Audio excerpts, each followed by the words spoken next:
तो मैं ऋतिक राज स्वागत करता हूं आपके अपने YouTube चैनल फॉर्म फिलअप की नॉलेज में। दोस्तों, आज के इस वीडियो में आप लोगों को बताऊंगा कि जो गोवा एयरपोर्ट के लिए फॉर्म निकला है, बहुत बढ़िया वैकेंसी है जिसमें 10th पास, इंटरमीडिएट पास और ग्रेजुएशन पास सभी मतलब क्वालिफिकेशन के लोग आवेदन दे सकते हैं। इसी के रिगार्डिंग मैं आज बात करूंगा और एप्लीकेशन फॉर्म भर के बताऊंगा आप लोगों को कि कैसे क्या किस पोस्ट के लिए अप्लाई करना है।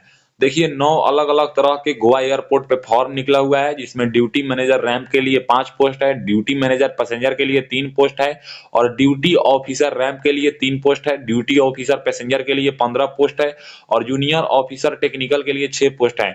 इन सभी पोस्टों यानी कि ये जो 5 प्रकार के जो पोस्ट हो गए, जो officer technical passenger ramp manager, इन सभी का 12 फरवरी 2023 को 9:30 बजे से लेकर 12:30 बजे के बीच में इंटरव्यू होगा। The flora grands near warden lake ओप रेडियो मतलब मुंडिलिया वार्डेन, इस जगह पे आपको इंटरव्यू देने जाना है। आप यहाँ पे देख सकते हैं, यहीं पे आपको इंटरव्यू देने जाना है।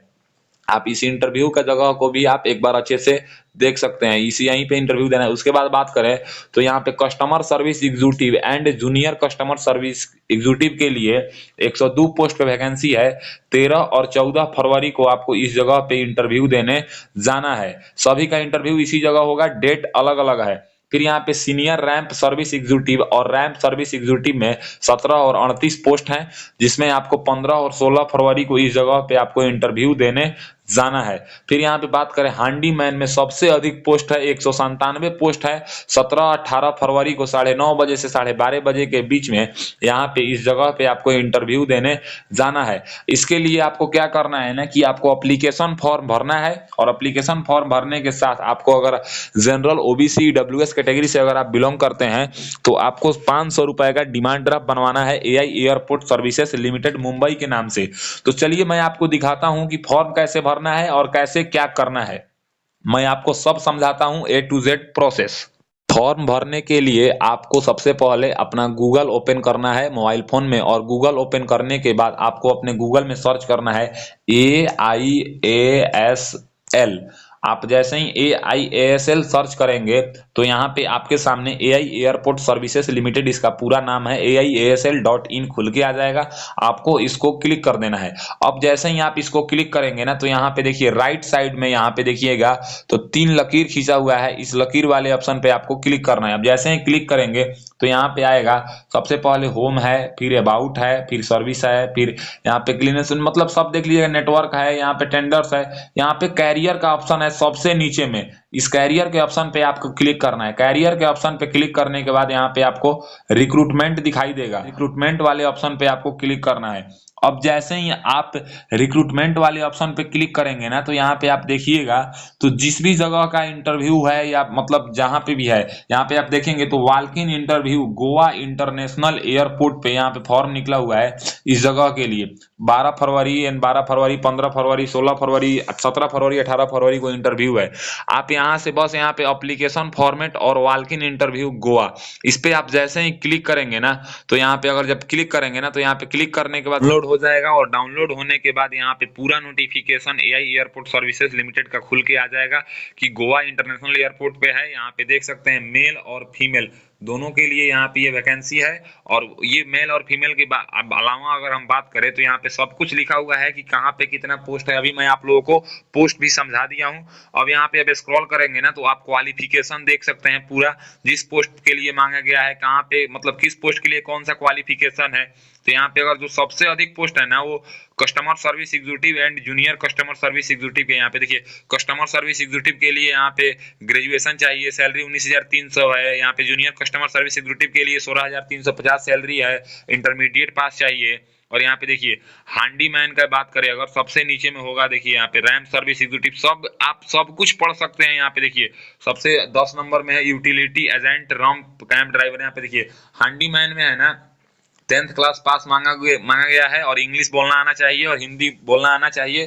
14,610 रुपए सैलरी है, 28 साल से लेकर 31 साल तक और 33 साल तक, 28 साल तक जनरल, ओबीसी 31 साल तक, SC ST 33 साल तक आवेदन दे सकते हैं। और इसी को हम नीचे यहाँ पे सब नेचर ऑफ जॉब भी लिखा हुआ है, उसके डिटेल्स के नीचे अगर आप पढ़ेंगे तो नेचर ऑफ जॉब भी लिखा हुआ है, कैसे अप्लाई करना है यहाँ पे देखेंगे तो वॉक इन इंटरव्यू होगा, एप्लीकेशन फी 500 रुपए आपको यहाँ पे देखेंगे तो आप देखिएगा तो 500 रुपए लेकर जाना है demand draft AI airport services limited. SC ST वाले को छूट है और यहाँ पे बाकी सभी कैटेगरी वाले के लिए डिमांड ड्राफ्ट लेकर जाना है। और फिर यहाँ पे अगर हम नीचे स्क्रॉल करके आएंगे तो ये जो है ना ये सब सेंट्रल लेवल का होगा। देखिए अब ये हो गया एआई एयरपोर्ट सर्विसेज लिमिटेड का एप्लीकेशन फॉर्म हो गया। अब इस एप्लीकेशन फॉर्म को आपको प्रिंट करा लेना है कि कौन कौन से पेज को प्रिंट कराना है, तो मैं आप लोगों को बता देता हूँ।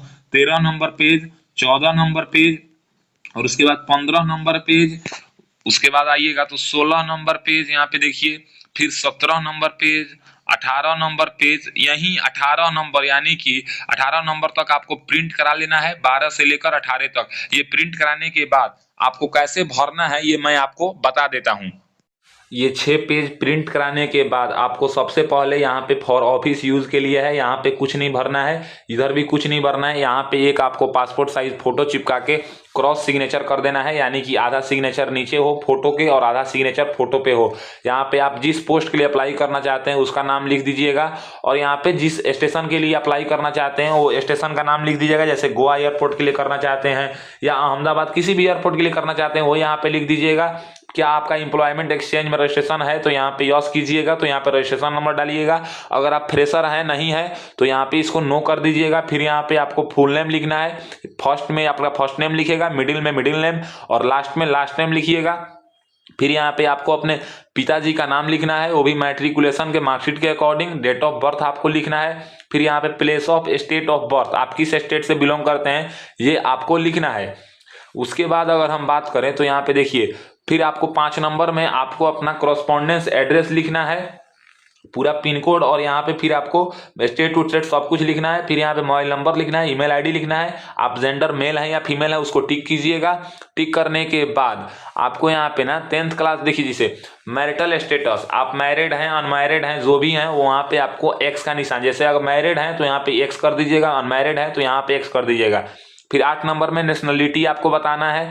फिर यहाँ पे 9 नंबर में रिलीजन बताना है। फिर यहाँ पे 10 नंबर में आपकी मातृभाषा क्या है वो बताना है। 11 नंबर में आपको अपना पैन कार्ड का नंबर यहाँ पे लिखना है। फिर यहाँ पे 12 नंबर में आधार कार्ड का नंबर लिखना है।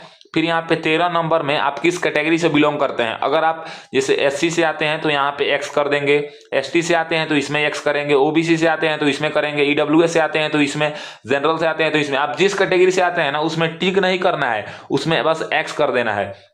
उसके बाद यहाँ पे देखिए बोल रहा है कि EWS सर्टिफिकेट आपको लगाना पड़ेगा, OBC certificate, SC ST certificate, ये सब आपको एप्लीकेशन फॉर्म के साथ लगाना है। फिर यहाँ पे आपसे पूछेगा 13 नंबर के बी में कि क्या आप एक सर्विसमैन हैं, तो हैं तो यस कीजिएगा, नहीं है तो इसको नो कर दीजिएगा। उसके बाद अगर हम बात करें तो फिर यहाँ पे आपको देखिए फिर यहाँ पे पूछेगा कि क्या आप पुलिस सर्विस से मतलब रिटायर्ड हैं, तो यहाँ पे इसको यस या नो कर दीजिएगा।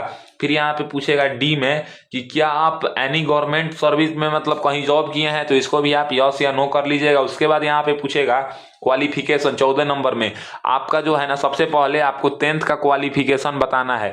आप 10th किस बोर्ड से किए थे उस बोर्ड का नाम लिखना है। और यहाँ पे डेट ऑफ मंथ, आपका रिजल्ट किस डेट को आया था वो यहाँ पे लिखिएगा मार्कशीट में से देख के। फिर यहाँ पे ड्यूरेशन 1 साल लिख दीजिएगा, 1 ईयर्स, क्योंकि 10th 1 साल का होता है। फिर यहाँ पे अपना परसेंटेज बताना है 10th का। फिर यहाँ पे 12th में बोर्ड बताना है। फिर यहाँ पे ईयर बताना है, किस ईयर में किस डेट को आप रिजल्ट आया था वो बताने के बाद आपको फिर यहाँ पे कितने ईयर का होता है, तो 12th 2 ईयर का होता है। ड्यूरेशन में यहाँ पे लिख देना है, परसेंटेज बता देना है। अगर आप डिप्लोमा किए हैं तो किस बोर्ड से या यूनिवर्सिटी से किए हैं, कब रिजल्ट आया था, कितने ईयर का डिप्लोमा किए थे, उसके बाद मतलब परसेंटेज क्या था, ITI कोर्स किए थे या NCVT किए थे, ग्रेजुएशन डिग्री किए थे, जो भी कोर्स किए थे इसी तरह आपको जानकारी फिल कर देना है। फिर यहाँ पे आपको 15 नंबर में अगर आप देखेंगे तो यहाँ पे देखिए आपको इंग्लिश मतलब रीड करना आता है तो इसको आप X कर देंगे। अगर यहाँ पे बोलना आता है तो इसको X कर देंगे, लिखना आता है तो X कर देंगे, हिंदी अगर पढ़ना आता है तो X कर देंगे। फिर यहाँ पे बोलना आता है इसको X कर देंगे, लिखना आता है X कर देंगे। लोकल मतलब जिस एयरपोर्ट के लिए आप अप्लाई कर रहे हैं उसका अगर आपको लोकल लैंग्वेज बोलना आता है तो यहाँ पे X कर देंगे। फिर बोलना आता है तो X कर देंगे, लिखना आता है X कर देंगे। अगर आपको मातृभाषा अपना बोलना लिखना पढ़ना आता है तो सब में X कर देंगे। उसके बाद अगर हम बात करें तो यहाँ पे वर्क एक्सपीरियंस 16 नंबर में आपके पास अगर कहीं पे भी वर्क एक्सपीरियंस है तो यहाँ पे बताइए कि आपको किस मतलब ऑर्गेनाइजेशन में आपके पास वर्क एक्सपीरियंस, ऑर्गेनाइजेशन का नाम लिखिए, किस पोस्ट पे थे, कब से कब तक थे, यहाँ पे डेट डालिए। फिर यहाँ पे नंबर ऑफ ईयर्स, कितने ईयर का आपके पास एक्सपीरियंस है, नेचर ऑफ जॉब, आप किस तरह का जॉब करते थे वो सब। अगर आप 5-6 जगह से रिटायर्ड मतलब हट चुके हैं, रिजाइन दे चुके हैं, तो एक्सपीरियंस है तो सबका यहाँ पे जानकारी दीजिए। फिर यहाँ पे पूछ रहा है कि अगर आपके पास ड्राइविंग लाइसेंस हो 17 नंबर में, तो आपके पास कौन सा ड्राइविंग लाइसेंस है, LMB है या HMB है, वो यहाँ पे जानकारी दीजिए, लाइसेंस नंबर दीजिए, डेट ऑफ इशू दीजिए, वैलिड अप टू दीजिए।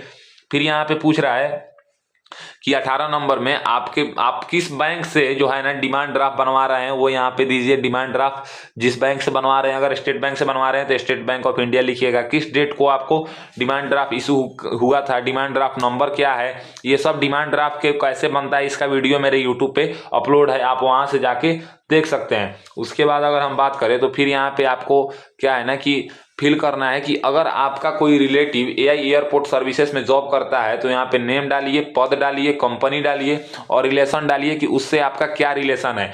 फिर यहाँ पे आप जिस जगह से फॉर्म भर रहे हैं वो लिख दीजिएगा। फिर यहाँ पे आपको अपना डेट लिख देना है, जिस डेट को फॉर्म भर रहे हैं यहाँ पे सिग्नेचर कर देना है। उसके सबसे जो लास्ट पेज है ना, ये आपको समझना है कैसे क्या करना है। आप अप्लीकेशन फी दे रहे हैं, यानी कि आप जनरल OBC EWS कैटेगरी से हैं तो यहाँ पे यस करेंगे। स्कूल लिविंग सर्टिफिकेट फोटोकॉपी देना है सेल्फ अटेस्टेड करके, तो यहाँ पे यस करेंगे। उसके बाद 10th स्टूडेंट मैट्रिकुलेशन का पासिंग सर्टिफिकेट एंड मार्कशीट, तो यहाँ पे यस करेंगे। 12th का दे रहे हैं तो यहाँ पे यस करेंगे। फर्स्ट ईयर ग्रेजुएशन यानी कि बैचलर डिग्री का दे रहे हैं तो यहाँ पे यस करेंगे। 2 ईयर ग्रेजुएशन दे रहे हैं तो यहाँ पे यस करेंगे। 3 ईयर ग्रेजुएशन दे रहे हैं सबको यस करेंगे। जो भी आप दे रहे हैं सब ITI मतलब डिप्लोमा। फिर यहाँ पे अगर नीचे हम आए तो यहाँ पे डोमिसाइल सर्टिफिकेट दे रहे हैं तो यस करेंगे। पैन कार्ड दे रहे हैं तो यस करेंगे। आधार कार्ड दे रहे हैं तो यस करेंगे। इनकम दे रहे हैं, इनकम केवल EWS के लिए है। आप इसमें से जो सर्टिफिकेट आप दे रहे हैं जिसके लिए आप एलिजिबल हैं वहीं यस कीजिएगा, सभी यस नहीं कीजिएगा। ये सब यस करने के बाद आपको ये सबसे लास्ट पेज है, उसके बाद ये पेज रहेगा, ये पेज रख देना है। उसके बाद आपको ये वर्क एक्सपीरियंस वाला पेज रहेगा। उसके बाद यहाँ पे ये क्वालिफिकेशन डिटेल्स वाला पेज रहेगा। उसके बाद ये पेज रहेगा, यहाँ पे देखिए 5 नंबर में। फिर यहाँ पे ये पेज रहेगा। जैसे ये था तैसे आपको सबको सही कर लेना है और इसके नीचे आप जो जो डॉक्यूमेंट्स में यस किए हैं वो सबका एक एक फोटोकॉपी करा के सेल्फ अटेस्टेड कर देना है और इसके नीचे पिन अप कर लेना है। अगर आप जनरल OBC EWS कैटेगरी से आते हैं तो आपको 500 रुपए का डिमांड ड्राफ्ट बनवा लेना है। और जिस जगह पे इंटरव्यू था, मतलब मैं वीडियो को पहले ही बताया कि किस जगह पे इंटरव्यू है, उस जगह पे आपको जाके इंटरव्यू देना है। अगर आपका सिलेक्शन होता है तो 20 दिन में आपके पास कॉल या मेल आ जाएगा। तो दोस्तों इसका जो सिलेक्शन कैसे होता है, कैसे क्या करना है, वर्क कैसा है, ये सब का वीडियो मेरे चैनल पे अपलोड है। आप जाके वीडियो देखिएगा तो आपको पूरा समझ में आ जाएगा। तो आशा करता हूं कि गोवा एयरपोर्ट के लिए जो फॉर्म आया था ऑफलाइन मोड में वॉक इन इंटरव्यू का, ये आपको पता चल गया कि कैसे फिल करना है। अगर मेरी दी हुई जानकारी आपको पसंद आता है तो मेरे वीडियो को लाइक कीजिए और ऐसे ही इन्फॉर्मेटिव वीडियो के लिए मेरे चैनल को सब्सक्राइब कीजिए। आज के लिए बस इतना ही, मैं आपसे विदा लेना चाहूंगा। तब तक आप लोग देखते रहिए मेरा यूट्यूब चैनल फॉर्म फिलअप की नॉलेज। अगर कोई इसके अलावा डाउट आता है तो आप कमेंट बॉक्स में कमेंट कीजिए, मैं उसके रिप्लाई देने का कोशिश जरूर करूंगा।